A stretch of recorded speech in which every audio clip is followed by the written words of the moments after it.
Okay, here's a fun little proof today. Okay, so today I'm going to be proving the integration power rule by using induction. Of course, where we have x to a power, and we of course end up where we add 1 to the power and we divide by that new power plus c. Of course, we're letting n be a natural number, greater than or equal to 1. So let's see, our first step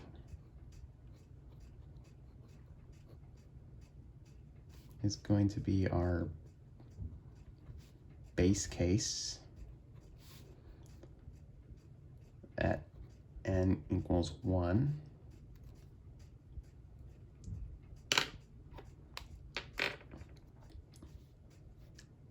i.e., we have an integral to x, it's just x to the first dx. And we think about intuitively, what is an integral?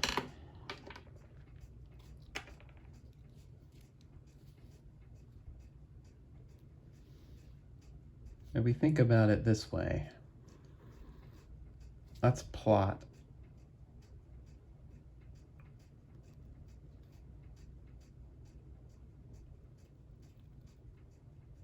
and not a perfect drawing, but it does illustrate our point.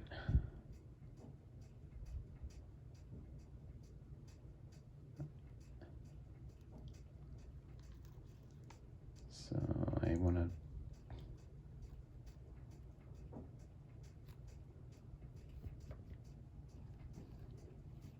to use blue here. And I butchered that horribly, but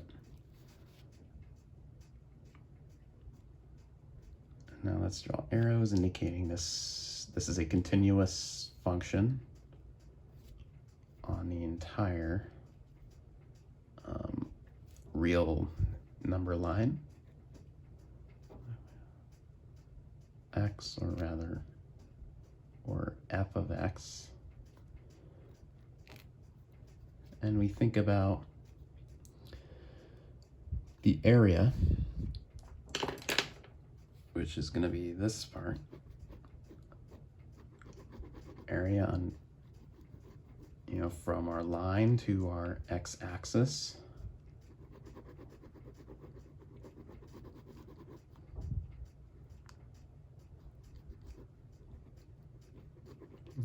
What is it?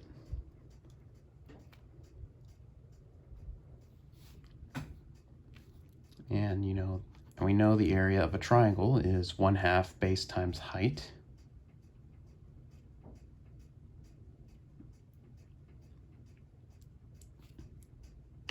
And of course,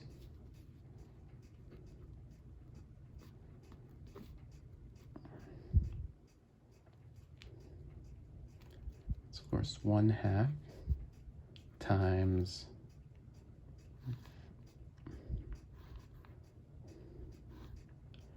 x times y, but y is equal to x.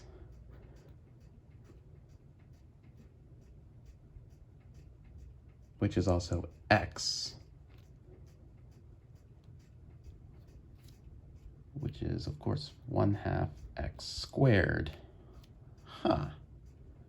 Probably a naive way of thinking about this, but hey, it kind of checks out.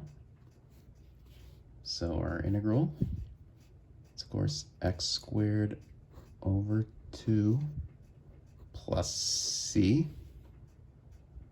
So the base case checks out. And now we move on to step 2, which is where things get really interesting. We assume true for n equal to k.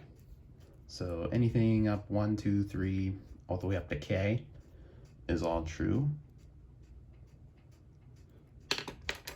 So in other words, which is just, we're pretty much using our original statement and we're just assuming it to be true. And our main goal is we want to show at any arbitrary k, so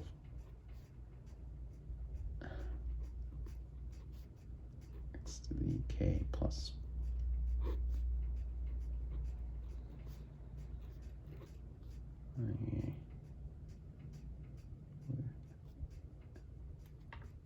and then we want to show, and this takes us to step 3, show true for n equal to k plus 1. It's like we want to show it's true for, if we're assuming it's true for any value of k, which is arbitrary, we want to show that it's true for the next one. So like it's just a big domino effect, essentially. So we'll start with our x to the k plus 1 dx.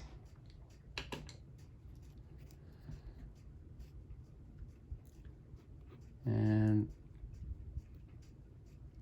I'm going to break this apart a little bit. X to the a times x dx. And we can, of course, use our integration by parts method. So where we have, we'll let u, and we have a dv, and of course du, v. Now, which is which? Which is which? We're going to let u be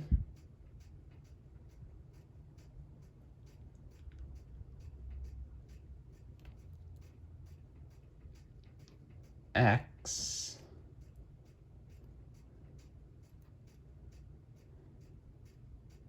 and of course our du, which is just the derivative of x, is just 1. And we have our x to the k. And of course, this is where our induction hypothesis comes in. Our x.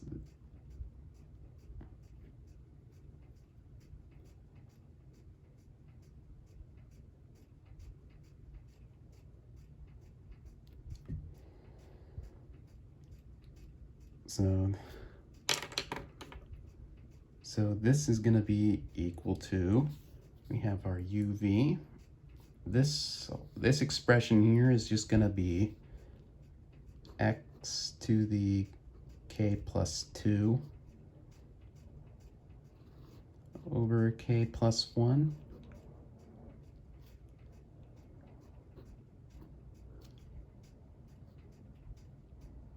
Or sorry, minus the integral of x to the k plus 1 over k plus 1 dx.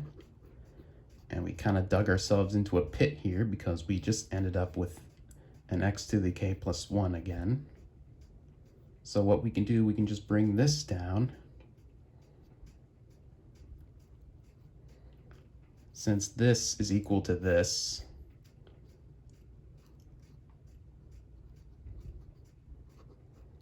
this is just equal to that.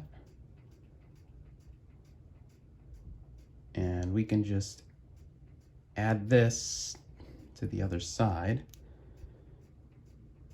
And we just have 1 plus, hang on. And we'll do this, k plus 1 over k plus 1. We'll do that to get a common denominator. And so this, and of course we're adding this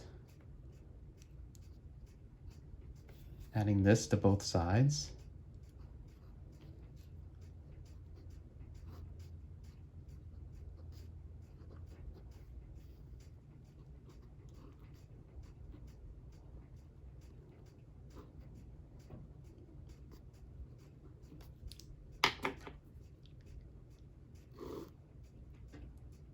So those will cancel with each other. So we have k plus 2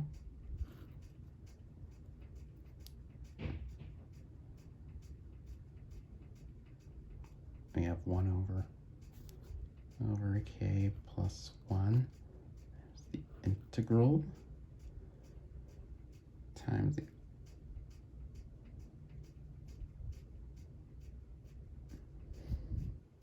of x to the k dx equals x to the k plus 2 over k plus 1. And now we just multiply both sides by the reciprocal of that. We have k plus 1 over k plus 2.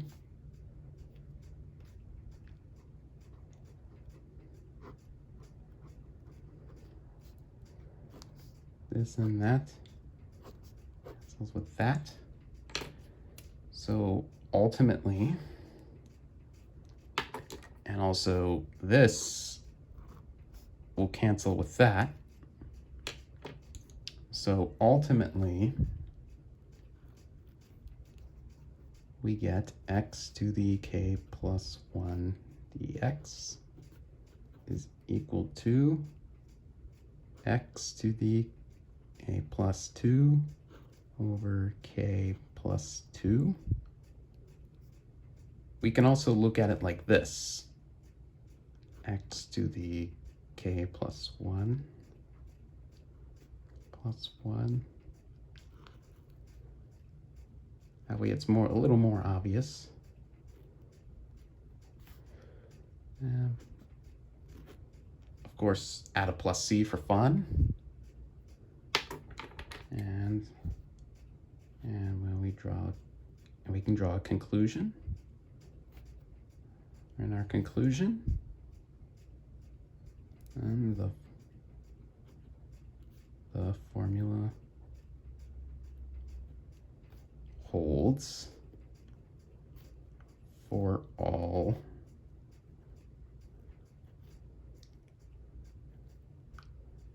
of our natural numbers where n and QED.